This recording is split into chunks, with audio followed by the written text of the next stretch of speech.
जय माँ जगदंबा जय माँ महाकाली। चैत्र मास महात्म्यમાં ધર્માભક્તિ ચેનલ પર આપ સૌનું હાર્દિક સ્વાગત છે। આપનો દિવસ શુભ અને મંગલમય બને। આજે રસપાન કરો દેવી ભાગવત મહાપુરાણની કથાના 8મા અધ્યાયનું। ઋષિઓએ પૂછ્યું, હે સૌમ્ય, હમણાં જ આપના મુખારવિંદથી સાંભળ્યું છે કે જ્યારે બધે જ પાણી હતું તે વખતે મધુ અને કેટપ સાથે ભગવાન વિષ્ણુની લડાઈ શરૂ થઈ ગઈ। 5000 વર્ષો સુધી યુદ્ધ ચાલ્યું હતું। હવે પ્રશ્ન એ થાય છે કે અત્યંત પરાક્રમી કોઈ પણ પ્રકારે હારી ન જનાર દેવો પણ જેને જીતી ન શક્યા તેવા આ દાનવો સમુદ્રના જળમાં ઉત્પન્ન કઈ રીતે થયા? હે મહાબુદ્ધિશાળી, તે દાનવો ઉત્પન્ન કેમ થયા અને શા માટે ભગવાને તેમને મારી નાખ્યા તે કહેવાની કૃપા કરો।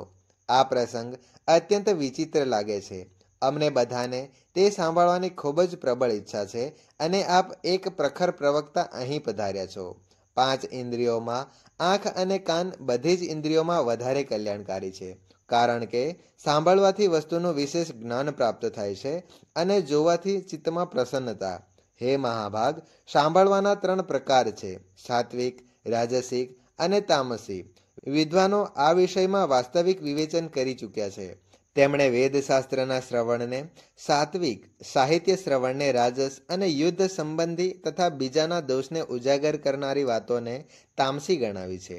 પ્રકાંડ વિદ્વાનોએ સાત્વિક શ્રવણમાં પણ 3 ભેદ બતાવ્યા છે, ઉત્તમ, મધ્ય અને કનિષ્ઠ। મોક્ષ પ્રદાન કરાવનાર શ્રવણ ઉત્તમ છે, સ્વર્ગ અપાવનારું મધ્યમ અને ભોગ પ્રદાન શ્રવણને અધમ કહ્યું છે। આ વાતનો નિર્ણય વિદ્વાનોના કથાનુસાર કરવામાં આવ્યો છે। તેથી હે મહામતે, પુરાણોનું શ્રવણ બધાથી શ્રેષ્ઠ છે।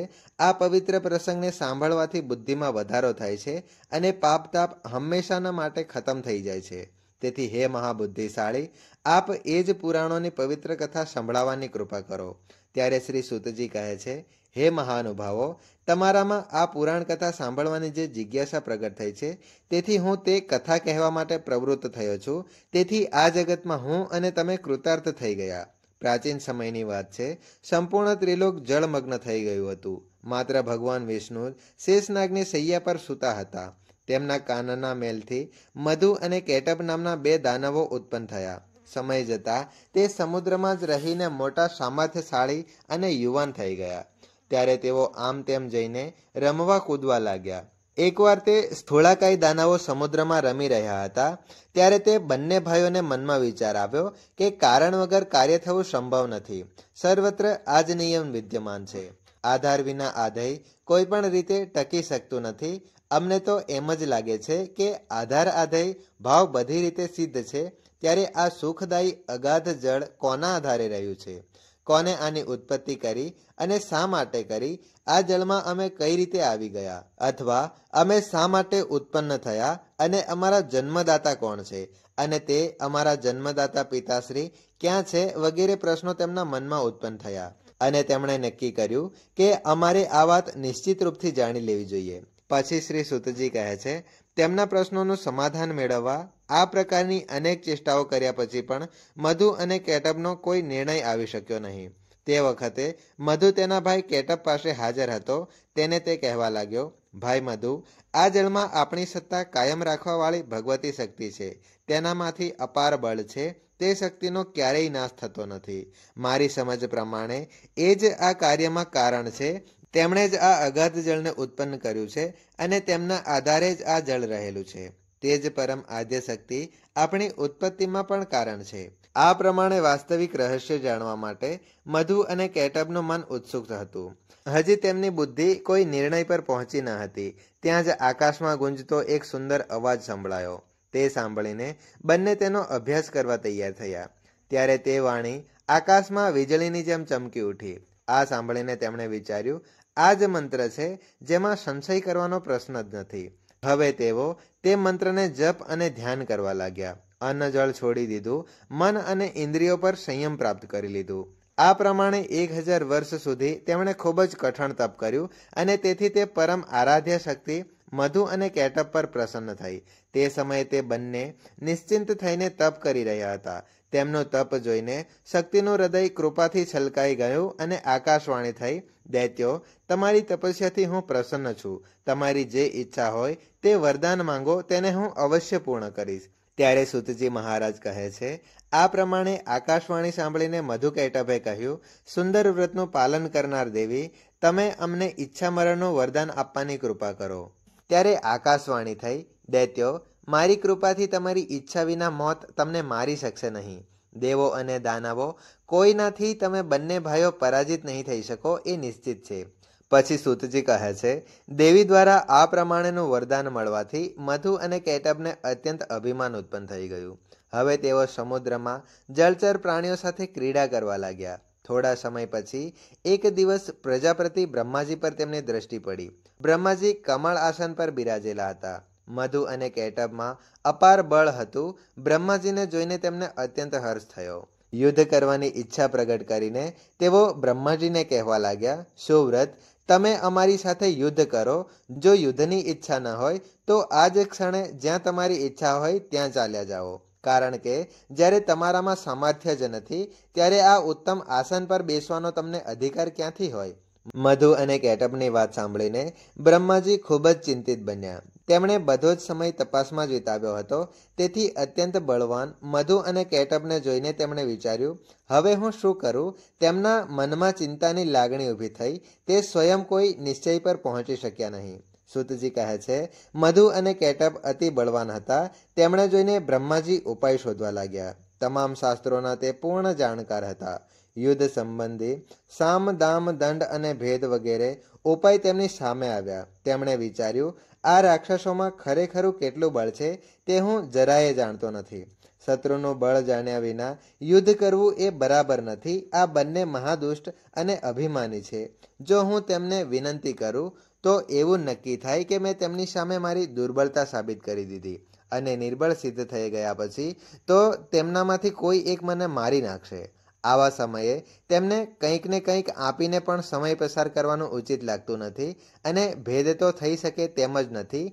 તેથી હવે શેષશૈયા પર સૂતેલા ભગવાન વિષ્ણુને જગાડું. તેમણે 4 હાથ છે અને તેમનામાં અપાર બળ છે. તે જ મારું દુઃખ દૂર કરી શકશે. આ પ્રમાણે મનમાં જ વિચાર કરીને બ્રહ્માજી કમળની દાંડી પકડીને સંતાપને હરનાર શ્રી હરિની શરણમાં ગયા. તે વખતે જગત પ્રભુ શ્રી વિષ્ણુ ગાઢ નિંદ્રામાં સૂતા હતા. અનેક સુંદર શબ્દોમાં સંબોધિત કરીને બ્રહ્માજીએ તેમને જગાડવા માટે સ્તુતિનો આરંભ કર્યો. બ્રહ્માજીની સ્તુતિથી ભગવાન વિષ્ણુની નિંદ્રા તૂટી નહીં, તેમના પર યોગ નિંદ્રાનો પૂરો અધિકાર વ્યાપી ગયો હતો. ત્યારે બ્રહ્માજી વિચાર કરવા લાગ્યા, અત્યારે શ્રી હરિ શક્તિના પ્રભાવથી પૂર્ણ પ્રભાવિત થઈ ગાઢ નિંદ્રામાં ડૂબી ગયા છે. તેથી તેઓ જાગ્યા નહીં. આવા વખતે મારા જેવા દુઃખીજનનું શું કર્તવ્ય છે? અભિમાનના નશામાં ડૂબેલા આ દાનવો મને મારવા માટે પાસે આવી રહ્યા છે. હવે હું શું કરું? ક્યાં જાઉં? ક્યાંય મને કોઈ મારો રક્ષક નથી દેખાતો.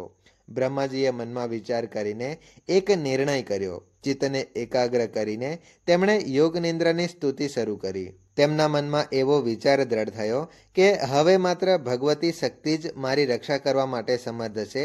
જેના પ્રભાવથી ભગવાન વિષ્ણુ બેશુદ્ધ જેવા થઈ ગયા છે. જે મરી ગયેલ પ્રાણી શબ્દોના ભાવને જાણવા અસમર્થ થઈ જાય છે, બરાબર તેવી જ સ્થિતિમાં અત્યારે ભગવાન વિષ્ણુની થઈ ગઈ છે. નિંદ્રાથી આંખો બંધ છે, તેઓ કંઈ જ જાણતા નથી. તેમની મેં નિરંતર આટલી સ્તુતિ કરી છતાં તેઓ નિંદ્રાને દૂર કરી શક્યા નહીં. હું સમજી ગયો, નિંદ્રા તેમના વશમાં નથી, પરંતુ તેઓ જ નિંદ્રાના વશમાં થઈને રહે છે અને જે જેના વશમાં રહે છે તે તેનો સેવક છે. આ બિલકુલ સાચી વાત છે. આનાથી સ્પષ્ટ થઈ ગયું કે આ ભગવતી યોગ નિંદ્રા આ લક્ષ્મીપતિ ભગવાન વિષ્ણુની પણ અધિષ્ઠાત્રી છે.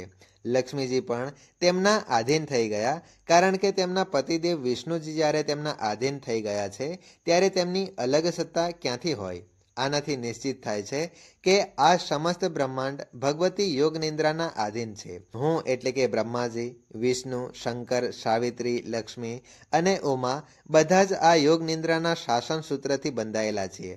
આ સંબંધમાં હવે કંઈ વિચારવાનો કોઈ પ્રશ્ન જ રહ્યો નથી. જ્યારે સામાન્ય મનુષ્યની જેમ ભગવાન જ આનાથી પ્રભાવિત થઈને નિંદ્રામાં બેહોશ જેવા થઈ ગયા છે, ત્યારે બીજા મહાપુરુષો પણ તેમનો અધિકાર છે કે નહીં તેવો તો વિચાર જ અસ્થાને બને છે. તેથી હવે હું આ ભગવતી યોગ નિદ્રાની સ્તુતિ કરું, જેની કૃપાથી જાગીને ભગવાન વિષ્ણુ યુદ્ધમાં મારી સહાયતા કરવા તૈયાર થશે. તે સમયે બ્રહ્માજી કમળ પર બિરાજમાન હતા. તેઓ પોતાના મનમાં આવો વિચાર નક્કી કરીને ભગવાન વિષ્ણુના અંગોમાં શોભી રહેલી તે ભગવતી યોગ નિદ્રાની સ્તુતિ કરવા લાગ્યા. બ્રહ્માજી બોલ્યા, હે દેવી, હું જાણી ગયો છું કે તમે ખરેખર આ જગતના કારણ સ્વરૂપ છો. સંપૂર્ણ વેદ વચન આનું જ સમર્થ કરે છે. આ જ કારણ છે કે ચરાચર જગતને જ્ઞાન આપનાર પરમ પુરુષ ભગવાન વિષ્ણુ આજે ગાઢ નિંદ્રામાં તલ્લીન છે. હે માં, તમે બધા જ પ્રાણીઓના અંતઃકરણમાં નિવાસ કરો છો. હે ભવાની, તમે સગુણ રૂપે અનેક લીલાઓ કરો છો. તમારા આ કાર્ય સામર્થ્યને કોઈ જાણી શકતું નથી. મુનિઓ સંધ્યા નામથી તમારા ગુણોની કલ્પના કરીને સવારે, બપોરે અને સાંજે ત્રણેય કાળમાં નિશ્ચિત રૂપે તમારા ધ્યાનમાં લાગેલા રહે છે. હે માં, પ્રાણીઓને સત અસતનું જ્ઞાન કરાવનાર બુદ્ધિ તમે જ છો. હે દેવી, દેવો જેનાથી નિરંતર સુખનો અનુભવ કરે છે તે શ્રી આપનું જ સ્વરૂપ છે.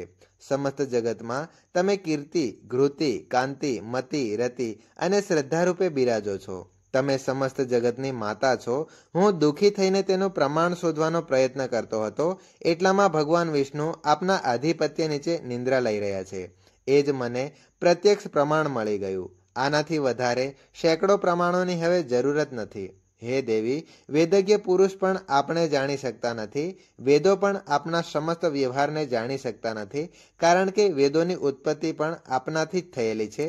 પછી તેઓ આપના રહસ્યને કઈ રીતે જાણી શકે? આપનાથી ઉત્પન્ન થયેલું આ સમસ્ત જગત જ આનું પ્રત્યક્ષ પ્રમાણ છે. હે દેવી, યજ્ઞમાં હવન કરતી વખતે પણ વેદજ્ઞ પુરુષો તમારું સ્વાહા નામનું ઉચ્ચારણ કરે છે. જો તેઓ સ્વાહા ન કહે તો દેવતાઓ યજ્ઞભાગથી વંચિત રહી જાય છે. તેથી દેવતાઓને પોષણ આપનાર પણ તમે જ છો એવું સાબિત થયું. હે દેવી, પહેલા પણ તમે મારી રક્ષા કરી છે, તે જ રીતે હવે આ દેવોના શત્રુ કેટબથી મને બચાવો. હે વરદાયિની દેવી, હું અત્યંત ભયંકર મધુ અને કેટબને જોઈને ભયભીત થઈ તમારી શરણમાં આવ્યો છું. હે ભગવતી, અત્યારે મારા પરના દુઃખને ભગવાન વિષ્ણુ જાણતા નથી એવું હું સમજ્યો છું, કારણ કે તેઓ આપની માયાથી અચેત થઈ જડવત પડ્યા છે. આવી સ્થિતિમાં યા તો તમે ભગવાન વિષ્ણુ પરથી આપની માયાનો પ્રભાવ પાછો ખેંચી લો, અથવા આ જ દાનવરાજ મધુ અને કેટબનો તમે પોતે સંહાર કરો. આ બંનેમાંથી આપને જે યોગ્ય લાગે તે કરો. ભગવતી લક્ષ્મી પણ તમારા આધીન છે, તેથી તે પણ તેમના પતિદેવ શ્રીહરિને જગાડી શકતા નથી. એવું લાગે છે કે તેમને પણ આપના પ્રભાવથી એકાએક ઊંઘ આવી ગઈ છે, તેથી તેઓ પણ પરવર્ષની જેમ સૂતા છે, જાગતા જ નથી. હે દેવી, તમે સમસ્ત જગતની માતા છો. બધી ઈચ્છાઓ પૂરી કરવાનો આપનો સ્વભાવ છે. જે લોકો બીજા દેવતાઓની ઉપાસના છોડીને તમારા ચરણોની ઉત્તમ ભક્તિ કરે છે, તેઓ આ પૃથ્વી પર ધન્ય છે. હે ભગવતી, ધી, કાંતિ, કીર્તિ વગેરે મંગળકારી વૃત્તિઓ તમારા ગુણ છે. તમે દિવ્ય સ્વરૂપવાળા છો. તમારી શક્તિ જે નિંદ્રા છે તેને આધીન થઈ વિષ્ણુ એક કેદીની જેમ અસમર્થ જેવા થઈ ગયા છે. તમે જ ભગવતી શક્તિ છો. સમસ્ત જગતમાં તમારો પ્રભાવ વ્યાપી રહ્યો છે. સમસ્ત ચરાચર જગત તમારામાંથી ઉત્પન્ન થયું છે. તમારા જ બનાવેલા આ સંસાર પ્રપંચમાં જાદુગર તેની જ વિસ્તારેલી માયાને જોઈને સુખનો અનુભવ કરે છે, તેમ તમે એવી જ ક્રિયા કરી રહ્યા છો. હે માતા, તમે જ યુગના પ્રારંભમાં વિષ્ણુને જગતનું પોષણ કરવા માટે ઉત્તમ શક્તિ પ્રદાન કરી છે, અને તે સમસ્ત સંસારની રક્ષા કરવામાં સફળ પણ થયા. પરંતુ આજે તેઓ પરાધીન જેવા થઈને પડ્યા છે. એ વાત તો નક્કી છે કે તમારી જે ઈચ્છા હોય તે પ્રમાણે તમે કરો છો. હે દેવી, મને ઉત્પન્ન કરીને મારું અસ્તિત્વ કાયમ રાખવાની ઈચ્છા હોય તો મૌન તોડીને દયા કરવાની કૃપા કરો. આ દાનવો કાળ સ્વરૂપ છે. તેમને તમે શા માટે ઉત્પન્ન કર્યા, અથવા મારી ફજેતી કરવા માટે તેમને ઉત્પન્ન કર્યા? હે ભવાની, હું તમારી અદ્ભુત ચેષ્ટા જાણી ગયો છું. સંપૂર્ણ જગતની રચના કરીને તમે સ્વતંત્ર રૂપે આનંદનો અનુભવ કર્યો છો, અને વળી ચરાચર જગતને પોતાનામાં લીન પણ કરી દો છો. તમે મને અગાઉ જગતનો સૃષ્ટા બનાવી ચૂક્યા છો. તે જ હું જો એક દૈત્યના હાથે મરાયો તો મારી મોટી અપકીર્તિ થશે. તમે મને અગાઉ જગતનો સૃષ્ટા બનાવી ચૂક્યા છો. તે જ હું જો એક દૈત્યના હાથે મરાયો તો મારી મોટી અપકીર્તિ થશે. તેથી શ્રી સુતજી કહે છે, બ્રહ્માજીએ જ્યારે આ પ્રમાણે ભગવતીની સ્તુતિ કરી ત્યારે તામસી નિંદ્રા દેવી ભગવાન વિષ્ણુના શ્રી વિગ્રહમાંથી નીકળીને બાજુમાં ઊભી થઈ ગયા. હવે અત્યંત પરાક્રમી ભગવાન શ્રીહરિના બધા અંગોમાંથી નિંદ્રા દેવીનો અધિકાર ચાલ્યો ગયો. ભગવાન શ્રી વિષ્ણુ જ્યારે પોતાના શરીરને આમ તેમ હલાવવા લાગ્યા તે જોઈને બ્રહ્માજી આનંદ વિભોર થઈ ગયા અને તેમણે શ્રીહરિની પરિક્રમા શરૂ કરી. આજની કથા અહીંયા સમાપ્ત થાય છે. બાકીની કથા આગલા અધ્યાયમાં અવશ્ય સાંભળશો. ત્યાં સુધી ધર્મભક્તિ ચેનલને સબસ્ક્રાઇબ કરી બેલ આઇકનને પ્રેસ કરી દો, જેથી કરીને નવી વિડીયોની માહિતી તમને મળી શકે. ધન્યવાદ.